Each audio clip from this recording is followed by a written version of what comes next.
And so today we have the commander of the Air Force Reserve Command and Chief of the Air Force Reserve, Lieutenant General J.J. Jackson, and he's going to spend some time with us.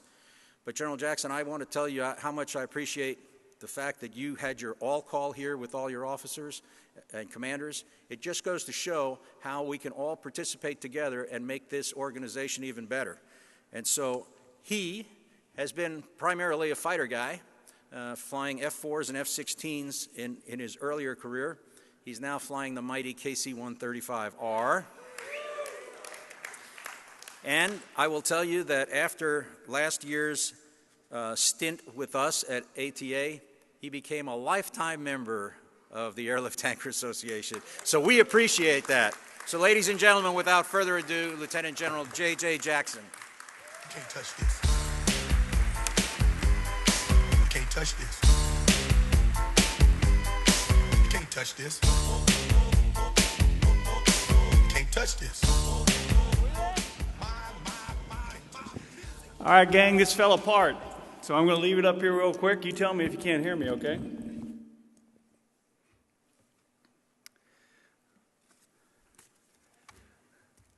General Light, I really appreciate the opportunity to go ahead and speak to ATA once again. This is my third attendance here.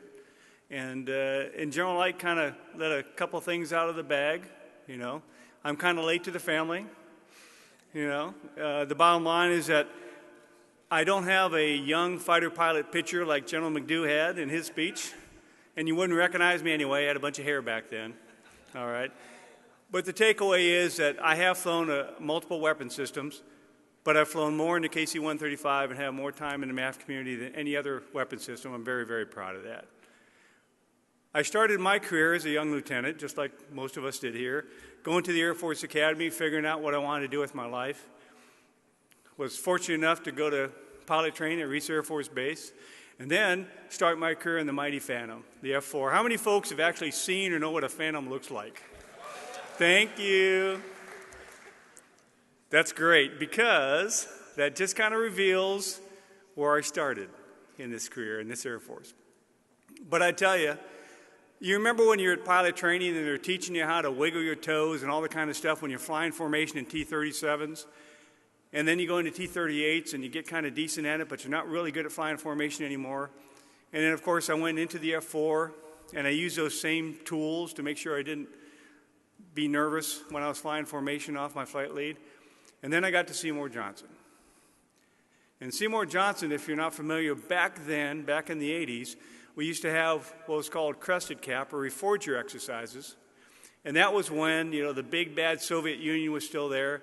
And so every other year, we had 3 or 4 squadrons at Seymour Johnson. We take 2 of those squadrons and we head over to Ramstein. And that was a pretty good TDY. It really was. But of course, we got up at 3 o'clock in the morning. We made sure we had a breakfast that was low bulk so we didn't leave anything in the cockpit we wouldn't be proud of. And then we started at 3 a.m. launch to take 48 airplanes with about 6 spares and head to Ramstein. And then, most years, 9, 10, 12 air refuelings later, we'd get there. And we'd see Germany, and of course, once again, we're projecting, at the time, Air Force power into Europe exactly where it needed to be. So I did that in my early days, but I'll tell you that some of the most traumatic experiences I had was pulling up behind a KC-135 or KC-10 and trying to get gas. And it was traumatic for me just because that as a brand new lieutenant, what was usually going on is I'd have an instructor pilot or a crusty old wizzo in my back seat yelling at me. Back 2, up 5, you're too fast, you're too slow. So that's my first experience with air refueling and with the MAF fleet. But I worked my way through all that. I really did. And then I got into F-16s and flew about 1,000 hours in the F-16. And of course, the best part about that airplane, besides the fact that it was a great weapon system, new avionics, great capability for our nation, was that I didn't have someone in the back seat yelling at me during air refueling. But what I did have is I'd pull up into the slot there and I'd look up and I'd see a smiling boom operator usually. And then I'd hear this soothing voice, sometimes a female voice, saying, all right, Come on, you can do this. Move up, move out, ploop, we're good to go. And then you hear those pumps coming on, and you know that you're going to be good and safe for a long, long time because of that. So that's how I got over my traumatic experiences refueling as a lieutenant. And then I joined the MAF world. 14 years on active duty.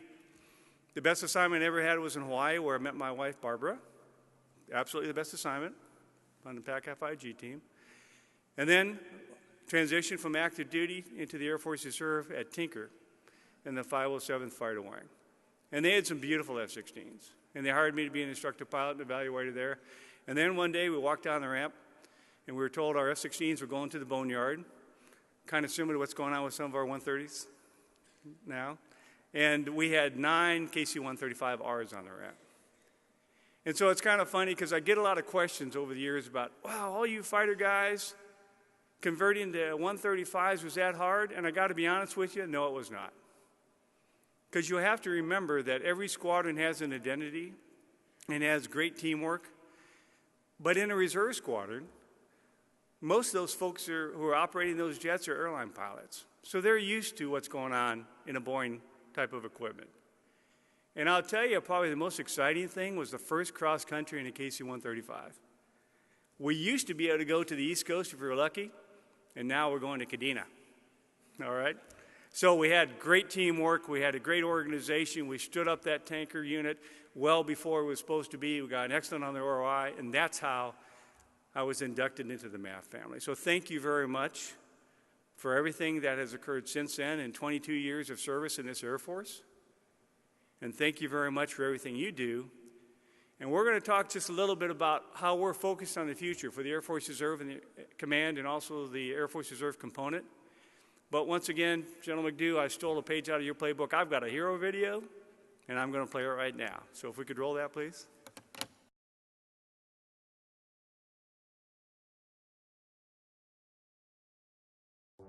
I am an American Airman. I am a warrior. I've answered my nation's call. As America's citizen airman, I am an American airman. My mission is to fly, fight, and win. I am faithful to a proud heritage, A tradition of honor, and a legacy of valor. As an experienced, cost-effective, combat-ready force for over 65 years. I am an American airman.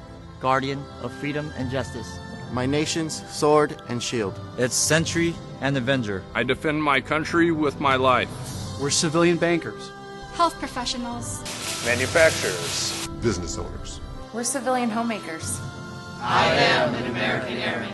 Wingman. Leader. warrior. I will never Never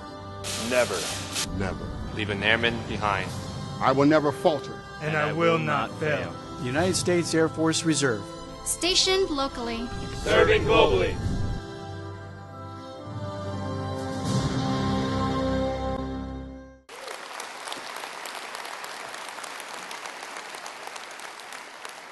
Thanks, team. And that's how I feel. Those are my heroes, as you well know. Just like Chief Gamble, and you've heard General McDough and General Eberhardt and the Chief say, you've never met an airman we didn't like or love, and that's exactly the case here.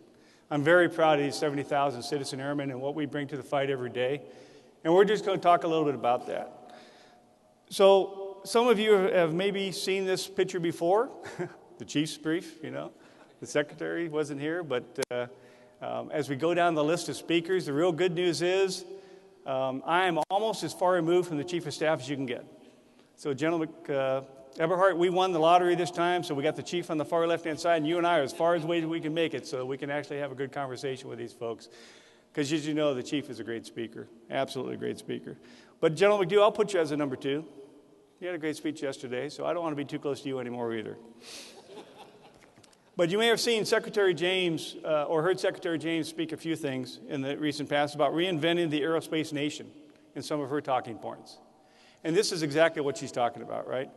In her message, she talks about that this nation has always been focused on aerospace and innovation and great ideas. And that's, of course, exactly what's going on here. And we could talk about it. I'm not going to go into the history. You know, I didn't know all the stuff the Chief talked about that was left of the question mark. So that's why it's always a treat to listen to him speak, because he always gives me something that I can use. But I wanted to find some information he didn't talk about. So, despite the fact that General McDough has peeps that redid his speech, I wrote this last night. Okay? So, please, if the math's not 100% correct, go ahead and give me a little bit of tolerance here. But obviously, we know on June 27, 1923 is when the question mark was airborne, taking those 75 gallons of gas. And the chief talked about 150 hours. And I don't try to correct my boss too often, but I found it was 150 hours plus 40 more minutes. Okay? That's 9,040 minutes, if you want to do that type of math. That's 6.5 days almost, guys. That's an awful long time to be airborne back then when this was all going on. And then that record stood for 12 years. So as we go into 1935, there was another neat airplane called the Old Miss that broke that record, if you're not aware of that. And they were airborne for 27 days. That's an incredible feat. 27 days, 43 sorties. They only had one support aircraft, one tanker, that helped them do that record. They passed 5,660 gallons of gas, over 245 gallons of oil, and then it says, and additional supplies. So what do you think those additional supplies were? Probably some food, maybe a lot of water. If you're going to be airborne for 27 days, maybe a lot of water. And so that got me to thinking, what was the most innovating concept that came out of these experiments? And you heard the chief talk about, well, we didn't really use air refueling as a con ops or an ability or a capability for quite a while. But I'll tell you the one thing that did come out of that. 27 days airborne. What do you think it was? A piddle pack. That's exactly it. That's exactly it. And I bet we went through a few mods of the piddle pack too. You probably had a little can or bucket up there. And then you figured out that it wasn't really smart to have that sloshing around, so you probably put a lid on it. And then maybe somebody figured out, like in modern days, where if you put a sponge in it, you can actually put more things in it and not worry about spilling it. And I have extensive experience with piddle packs, And that was another great thing. Besides the great cross-country legs, we get in the KC-135, we had a pecan that we could actually get up and do great things for even longer periods of time. So that is what I think was actually the most important thing that came out of that experiment. But I just wanted to share that with you. All right. Next slide, please. All right, who knows what this means? I think everybody does. Nobody kicks without tanker gas. Right? Nobody. And of course, on the left side of the screen, you can see some great airmen doing great work. Okay, that's obviously, it's a rapid global mobility, is a core mission of our mobility air forces, and you as airmen, you do it extremely well. The picture on the left is one of the first coalition strikes, and we've talked about that just a little bit with other presentations for ISIL targets in Syria. And our 507th Air Refueling Wing at Tinker, the one I used to be a commander in, provided critical fuel to accomplish this strike. As part of Inherent Resolve, you probably know the math better than I do, 14,000 tanker sorties in that effort, up until last month, I think. That's an incredible amount of capability, and we all know that absolutely nobody will be able to do what we're doing over there right now without that type of support that you bring to the fight. The picture on the right-hand side is a bunch of 82nd Airborne folks preparing for a training jump out of some airplanes at Pope. And so I'll tell you, General Eberhardt, that those aren't Pope airplanes, just so you know, okay? Because we're still working our way through that part of the equation.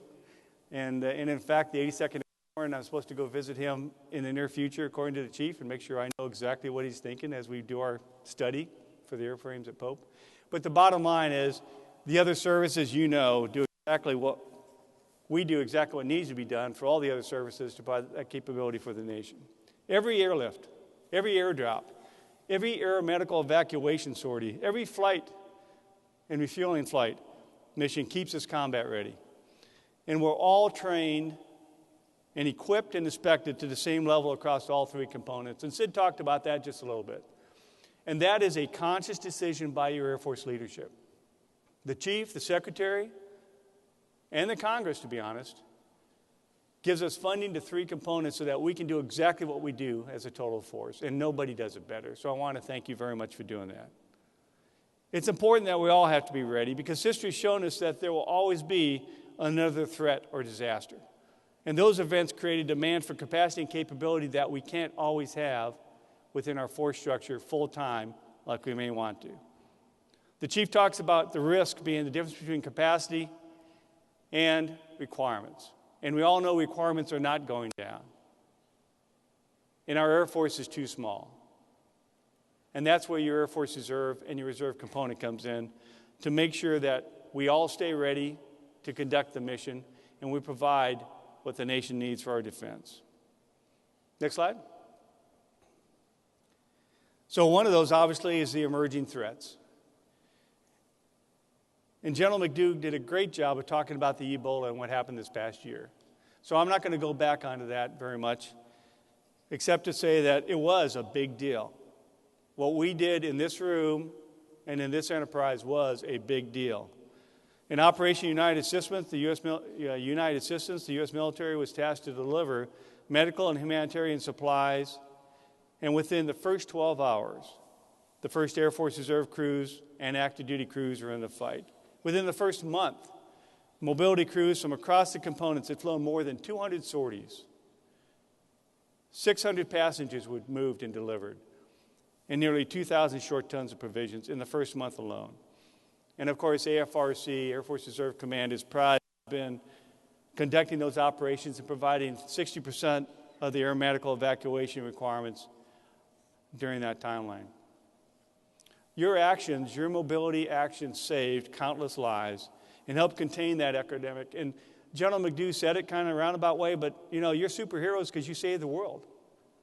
You really did. If that had spread to another continent, which we just saw pieces of that, we would still be dealing with that today. But how you got everyone there, how you got the medical support, how you got the other services there to take care of that is exactly why it did not. So thank you for what you did. Next slide. Disaster relief. Once again, you've got to be trained and ready to do this on a moment's notice, and that's why your Air Force Reserve is ready to do that with you in partnership. You can look around these pictures. The mass firefighting picture on the upper left-hand corner, I think it's your left, right? The 302nd Airlift Wing, you're going to hear a little bit about them today because we're going to give them the Sherrod Award. The takeaway from that unit, it's an outstanding organization that provides and saves lives every single day. Within the mobility enterprise, we play an incredible home game and an incredible away game.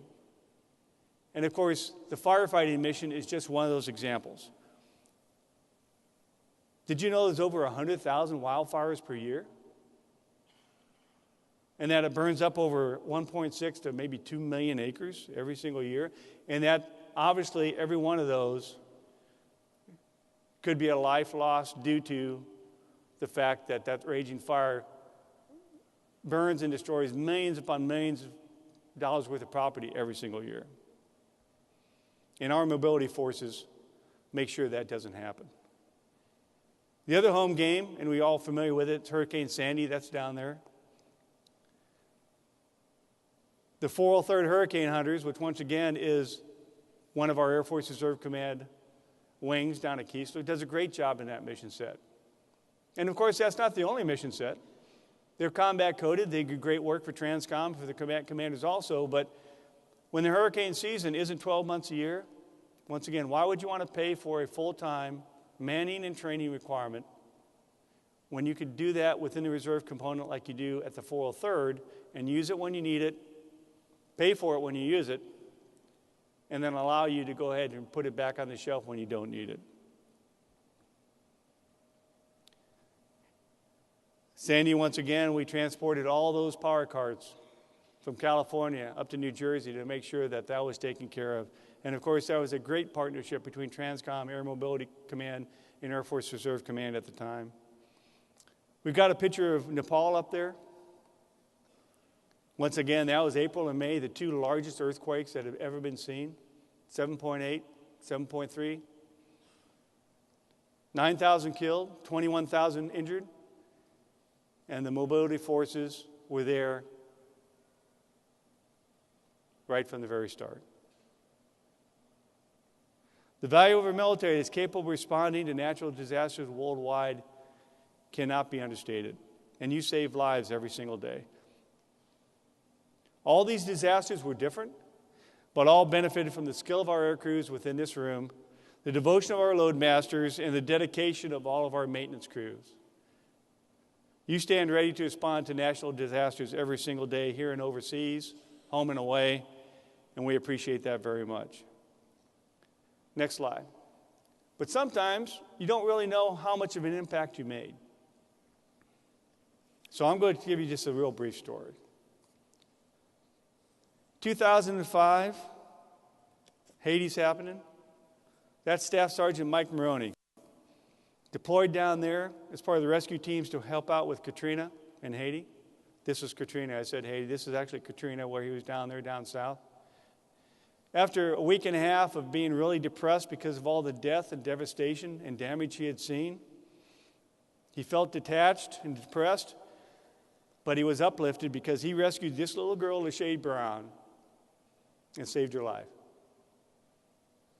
10 years later, these two were reunited on the right-hand side there. It was on a TV show called The Real. Usually they talk about Bobby Brown's dance step, where they talk about how to make your hair look good by Denzel Washington. I don't usually watch that kind of stuff, but I watched this show because, once again, that was exactly what happened and how you change somebody's life. So when you bring in supplies or delivering aid workers, it may be easy to forget that your actions have a huge impact on lives. So please don't forget it. Next slide. So we're talking about humanitarian aid also. It's a great the Air Force Reserve and Air Mobility Command and Transcom. You have to be proud of the work that you do here every single time. But once again, you don't always get the recognition that you deserve, so I'm going to give you another story. The picture on the left is from the 315th Airlift Wing out of Charleston. We have a great relationship and partnership with the 437th down there flying those C-17s. Awesome work together as a team. And Joint Base Charleston crews flew 20 sorties during that 4-day deployment and airlifted more than 345,000 pounds of humanitarian cargo into Haiti when they needed it. But what you sometimes don't know is where that went to. So included in the cargo was food that was used by the Children's Lifeline down in Haiti. They were one of the first NGOs to get on the ground there. They provided over 8,500 meals every single day for these children. So the picture you see there, they've got food, clothing, hygiene products, and supplies because of the missions that you flew in support. So these combat missions, emerging threats, and disaster relief and humanitarian missions are the reason I am so focused on building the future force that we need for our Air Force, our country, and within the Air Force Reserve Command. So I'm going to talk about what we're planning on doing and what we're actually executing now. Next slide. You've heard the Chief possibly say, I've used it a couple times, we need to build the future force that we need. And we are too small. The Air Force is too small. That means all three components are too small. And General Welsh talks about the growing risk between the difference in capacity and requirements. We are a capacity-based Air Force now. With no offense to General McDougall and the combatant commanders, the requirements they ask for, we cannot fill them all. And so with his help, we prioritize what we can do to make sure our nation is supplying exactly what we can as an Air Force. And the Air Force Reserve is part of that solution. We have the ability to provide every single day daily operational capability. And I've given you some examples there because we're trained to the same standard.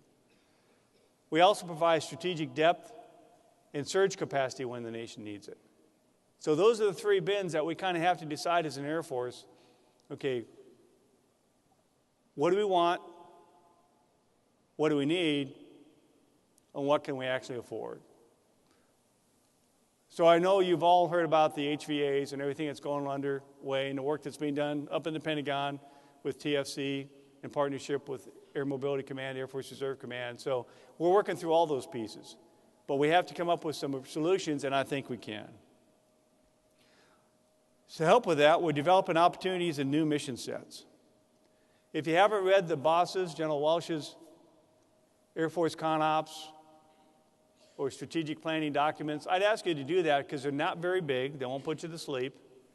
But that's how we're planning and programming against through our strategic planning process. We've got a couple of things that we've done. We've looked over the past 3 years. This will be the third year now that we've put out a reserve programming guidance and a component strategic plan that says exactly where we are trying to get to and ties to what the chief is doing and the secretary are doing as a future state for our Air Force, and how to work on mitigating some of the capacity and capability risks that we currently have. So obviously we're working on establishing those associations in the KC-46 and in the FTU. We're extremely pleased that the secretary picked McConnell for the first MOB bed down for active duty because, of course, our 931st group there is a great partner with the 22nd Air Refueling Wing, and we're going to make sure that that bed down is successful. We're putting the manpower against it. We're putting the training against it. Because I'll tell you, in about 2 or 3 years, all the folks, all the maintainers, all the pilots and operators, boom operators that are going into McConnell now to get trained and to Altus, the Air Force will need them somewhere else. They're going to need them to help stand up the next KC-46 base. They're going to need them to go overseas and help stand up the locations that are going to be in the future. What won't change is, once again, the 931st Air Refueling Group down there, soon to be a wing at McConnell, will be there for you, General Eberhardt, to make sure that you've got the experience, the trained instructors, and the people that can help make sure that that bed down is successful. So we're happy to partner with you there at McConnell. We appreciate the opportunity. We're doing the same thing at Altus with Air Education Training Command and Air Mobility Command. We've got a small footprint in the C-17 and KC-135 schoolhouse, and as the KC-46 comes on board, we're going to put what we can bring to the fight most of all, and that's the 98.6 weapon system. The people that can come get trained in that new weapon system and make sure it's successful at Altus also. So we're going to retain the experience and capabilities that we transitioned from the KC-135 at those locations into the KC-46. How many folks heard about the recent announcement from the Secretary that Seymour Johnson would be the Air Force Reserve Command's first KC-46 location? Let me have a round of applause, please. Thank you. We're very happy about that. It's a great location. Of course, I believe the Secretary made a good choice for that. The takeaway, though, is that we've got a great active association there at Seymour Johnson that's going to allow us to make sure that we maximize the capability of that new weapon system, new platform, as we put it down into Seymour Johnson. We will be successful at Seymour Johnson also, and we're looking forward to the opportunity to prove that. Other future capabilities probably doesn't apply as much in this room, but for General McDougall, we're teaming up with his Joint Cyber Operations Center at Transcom in an associate construct to make sure that he has what he needs. He talked about that great map that he showed about all the attacks going on at his headquarters and on his network. We're going to help alleviate and mitigate some of that and help find solutions for that also. In training, I've already talked about Altus and what we're going to do down there to make sure the KC-46 training schoolhouse has trained and equipped instructors to make sure that we're successful there. And to be honest, we've done a really good job of recruiting over the past year and a half. And we're going to stay focused on that. And so I just want to give you an example of what's going on there. Next slide, please. This is Captain Megan Camp.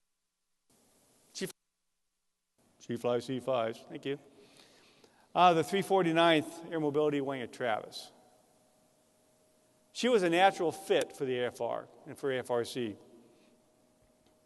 Now, how many folks know Megan? Anybody? Is Megan in the room by chance? Okay. I hear she's a great officer. I haven't had a chance to cross paths with her yet. I'm told she's always got a smile on her face. She's a great aircraft commander. And, oh, by the way, she's not the biggest person you're going to find. But I kind of attribute her just like I do my daughter, Kelly. She's a small little gymnast. She says, Dad, I'm not short, I'm fun-sized. And that's what Megan is, too. A lot of power, a lot of pack in the punch, not a big package. But she was a natural fit for us because you see that flying is her family business. Her brother flies KC-135s at the Air Force Reserve Command Wing at 434th at Grissom. Her mom is a retired reservist that flew C-141s. And her dad was an Air Force pilot for over 20 years, so flying's in her blood. And that's just an example of the great airmen, citizen airmen that we have. Megan joined the Air Force Reserve in 2011 through the Direct Accessions Program, worked with a reserve recruit in Oklahoma, and then interviewed with 312th Airlift Squadron, and that's how she began her reserve career. But here's the best part of the story. Keeping with a family employer, she married a strapping young active duty pilot named Captain Mark Camp. He flies KC-10s at Travis in the 60th Air Mobility Wing. So, of course, I have the perfect example of a totally integrated family at every level. And I'm pretty happy about that. But we see that time and time again. We've got legacy folks within our organizations, our squadrons and wings, that have been working the same airframes for 30 years, or their dad did, or their mom did. And that gives you tremendous capability to keep these legacy aircraft flying. Not forever, like we talked about, but keep them ready. So we have to continue to work and look for new ways to retain and recruit talent. We've got some things that we're doing on from the Air Force Reserve Command side of the house.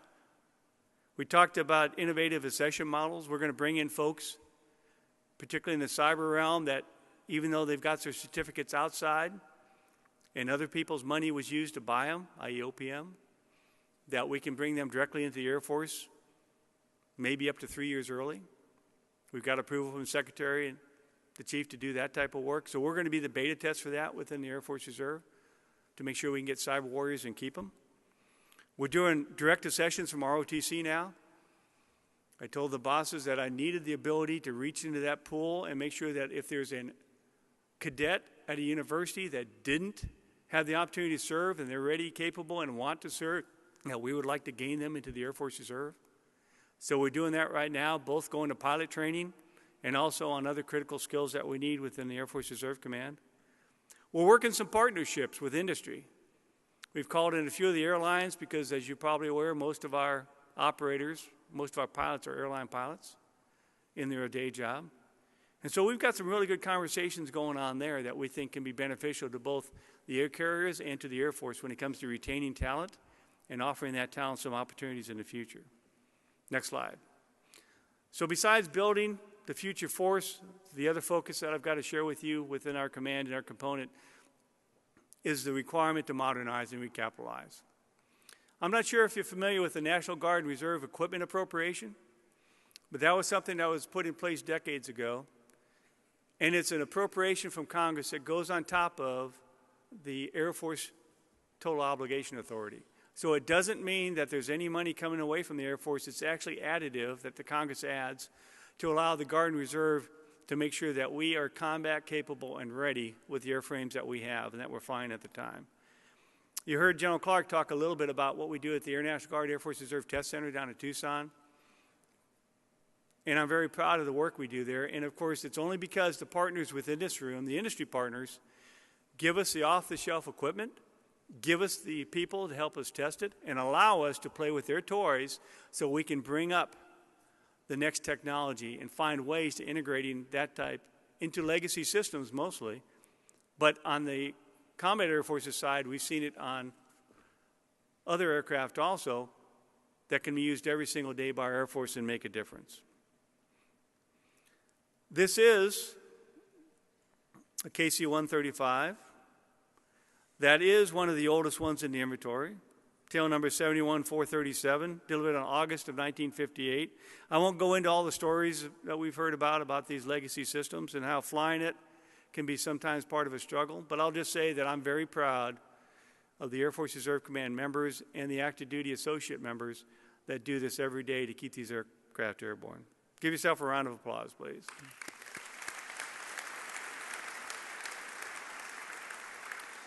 So I'm focused on trying to modernize or recapitalize the fleet. And I'm working with Air Mobility Command, Tommy Sharp and his team, General Eberhardt, to make sure that we can put together a plan that allows us to do that and make sure we do what's right for the Air Force, given the amount of funding we think we're going to be able to go ahead and have in the future state. But modernization efforts are essential if we want to preserve our combat capability, without a doubt.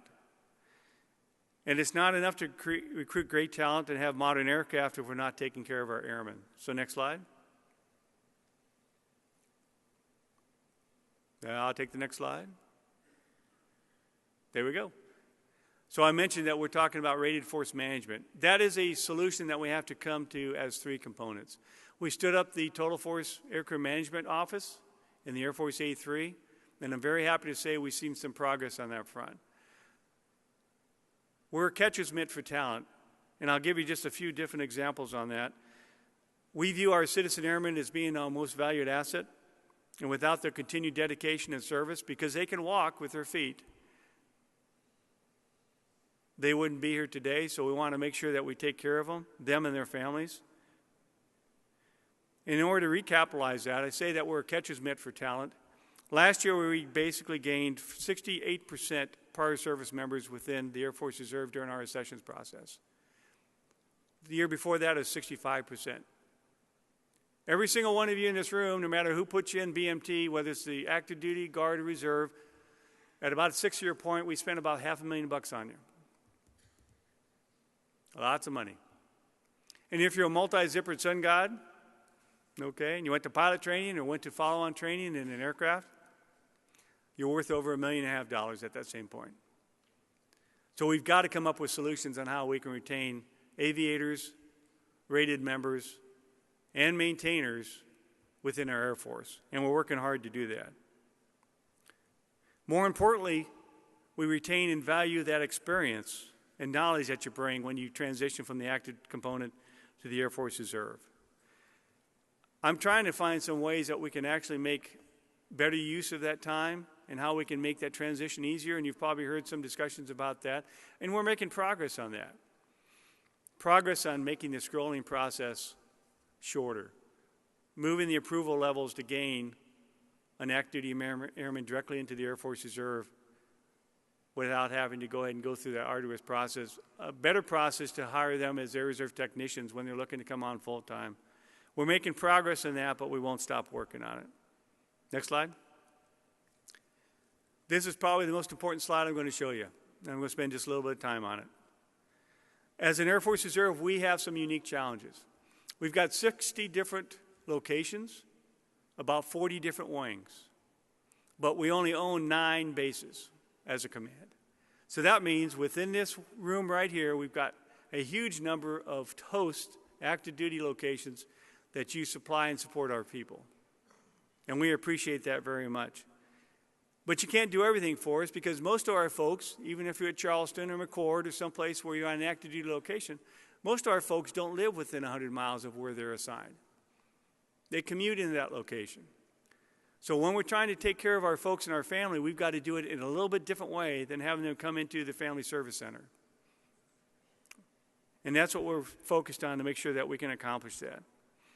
The Wingman Toolkit, I'm very proud to say that the Air Force Reserve started that process. Now it's been adopted by the Total Force, the Air Force. Air Force Personnel Center owns that now. And we have the ability to provide information virtually to every single airman. How many folks know what the Wingman Toolkit is? All right, not enough hands, I'm sorry to say. How many folks have the application on their smartphone? Way not enough hands, I'm sorry to say. Go to the App Store, please. It's not going to take up much space on your phone.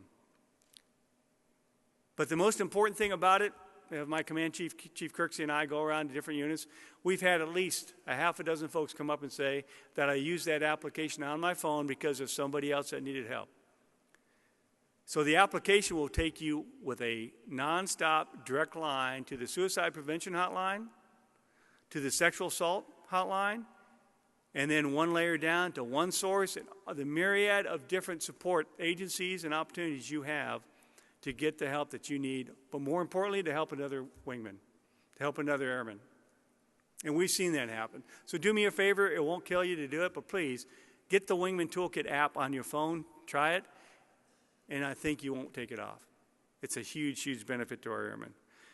Barb and I, my wife, we've been working real hard on the Key Spouse program. So once again, with our folks spread geographically across, usually some units will have 35 to 40 different states that members reside in.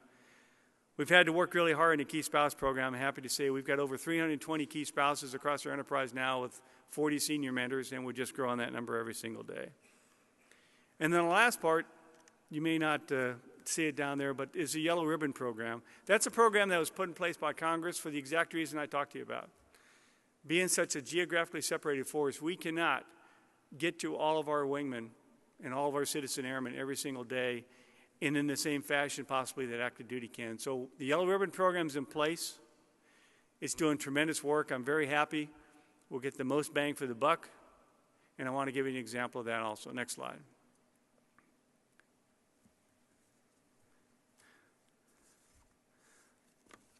This is Chief Lutz.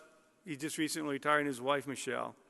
And last year, the chief was part of a 6-month deployment with the 728th Airlift Squadron out of McCord.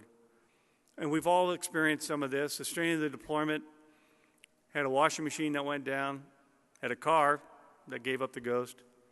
And if that weren't stressful enough, during deployment, Michelle lost her brother to suicide. So while the chief was deployed, all this was going on. And it was almost too much. But I got a note from Chief Lutz talking about how if he had not attended the Yellow Ribbon Program, he wouldn't have the tools to be successful and make sure he held his marriage together. We found that supporting our airmen through programs such as Yellow Ribbon, the Wingman Toolkit, and everything that we do makes an impact. Sometimes it's hard to measure, but it makes a difference. So we're proud of the force that we've built over the years and the future force that we're building now. But we couldn't do it without a citizen airmen. It's superb work, and we've got to be focused on them every single day. Next slide. This is going to be pretty much the closing slide. I want to tell you that we've got a proud heritage within the Air Force Reserve. If you didn't know it, we were stood up in 1948, just 1 year after the Air Force. The Federal Reserve component was stood up. So we celebrated that 47th anniversary this past year. General McDew, as Air Mobility Command Commander, was nice enough to do a video and wish us a happy birthday. We got great support from the Chief and Secretary for some of the events that we did. And all I'm trying to show you is that we've got a proud heritage within the Reserve component that y'all hopefully need to know about. Every single one of those names up there, General Lindbergh, he did some great work, flying around the world, setting up the Postal Service, setting up the airlines. Brigadier General Jimmy Stewart, most people don't know he's not just a great actor, he's also a highly decorated 8th Air Force aircrew member as a reservist. Major General Betty Mullis, one of the first female wing commanders in our Air Force. Jimmy Doolittle, we all know what he did off the WASP. Captain Ronald Reagan, I think he had a pretty good career. I think he did pretty good for himself. And then Colonel Jackie Cochran. Jackie was a reservist, but she helped stand up the Women's Air Service Program, the WASP program. Back in 1942, it was in place for about 3 years. They lost over 37 female pilots during that time. They towed targets. They ferried aircraft. They delivered parts. They evacuated wounded and injured members and conducted training. So we're pretty proud of this heritage. And hopefully you're proud of it with me. So I've got one more video I want to show you. You're going to recognize the actor in it, and I think you're going to enjoy it.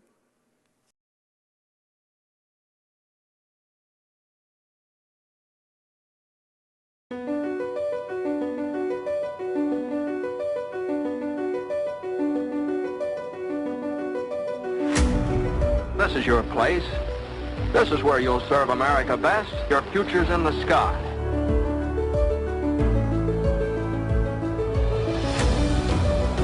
Since the dawn of the Air Force Reserve has stood ready to help protect America when needed. You see, the way the Air Force Reserves feel about it, they're fighting and they're flying for the safety of our people at home, our mothers and fathers and our sisters and brothers. America will have overwhelming superiority in the air. To keep that war from our own shores, our cities and our homes. vengeance against those who would destroy our way of life.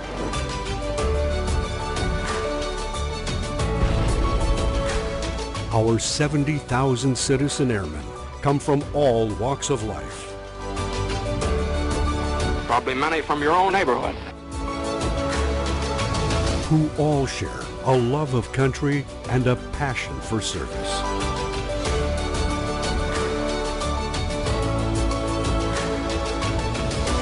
Now make no mistake about this thing. The pilot is not the most important fellow inside this plane. It's teamwork. And each member of the team is just as important as the next one. Most importantly, our citizen airmen bring a diverse skill set to support the fight. In air, space, and cyberspace.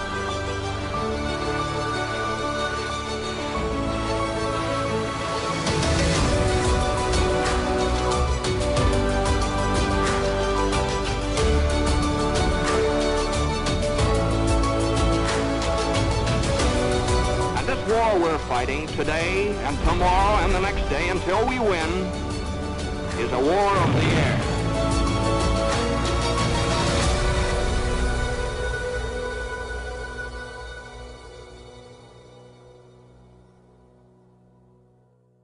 Thanks, gang.